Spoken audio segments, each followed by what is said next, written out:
Hi, Mr. and Mrs. Harrington. It's Sari with Shelf Genie. It was nice meeting the both of you this morning. So I put together a quick YouTube video so you can get a better idea of how great Shelf Genie is going to look in your kitchen. So we will start with the left side of your stove top.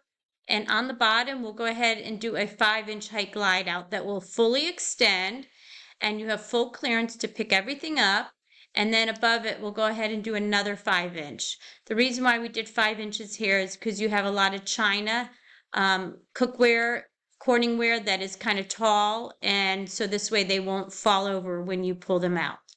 To the right of your stove top, we'll go ahead and do a 2.5-inch height glide out on the bottom, and then a 2.5-inch.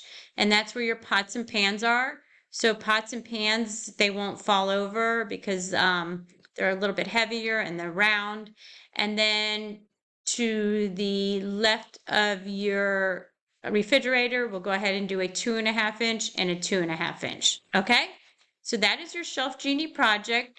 You're doing the basic grade, which is a 3-year warranty. And just as a reminder, all of our glide outs hold up to 100 pounds. Okay, so our installer will be calling you the next day or two to come by and measure, and then we'll go into production from there. Okay, you guys have a great weekend, and it was so nice meeting the both of you. Talk to you later.